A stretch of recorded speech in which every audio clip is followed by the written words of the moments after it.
Good evening, everyone. So, may nagtatanong sa atin, paano raw ba kasi gumawa ng research title? No? How to make a perfect research title. So, I'll just give you some tips. Magbibigay lang ako ng mga tips and afterwards, magbibigay rin tayo ng mga examples. Ano?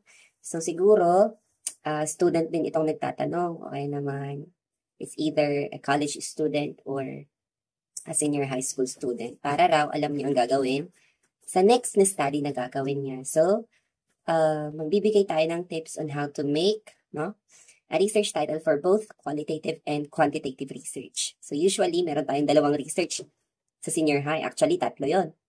We have the practical research 1, practical research 2, and the inquiries, investigations, and immersion. So, tatlong researches yon. Alright, so simulan na natin para hindi tayo masyadong matagalan. So first, for quantitative research, the focus of quantitative research is on measurable data. Okay, measurable data, and the title should be clear. It should be straight to the point, and it should also show the variables that you are studying. For example, dito sa research title na to, the effect of study habits on academic performance of senior high school students. Kinopya ko lang to sa this is a usual research title, which is a common research title, I should say. So, dito sa example na to, makikita natin yung cause and effect relationship. It highlights also the two variables, which are study habits and academic performance. Alright. So, klaro dito kung ano yung mini-measure natin.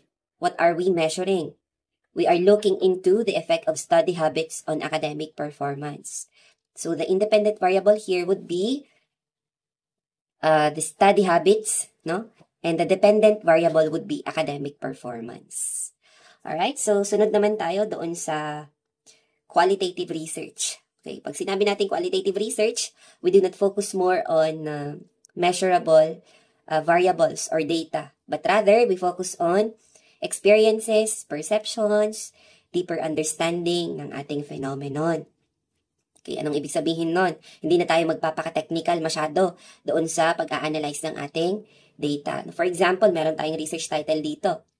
We have Exploring the Lived Experiences of Senior High School Students During Online Learning. Okay, so dito pa lang, hindi tayo nagme-measure ng data. There are no cause and effect relationships. We are not looking for significant differences, or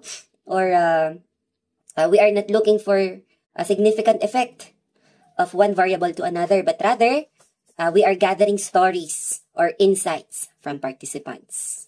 Okay, so I also have here some quick tips on how to make or to craft your title. Number 1 is to keep the title clear and concise. It should show clarity and conciseness.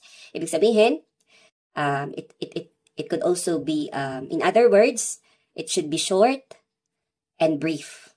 Ayan. It should be short and brief, and at the same time, it should be comprehensible. And number 2, make sure the title aligns with the research questions. So, pagkatapos mong gumawa ng research title, you also have to align, or craft research questions aligned with the research title. And number 3, you choose the right method, quantitative for numbers and qualitative for insights or stories. Sige nga, gumawa ka ng research title mo ngayon. You may share it here in the comment section.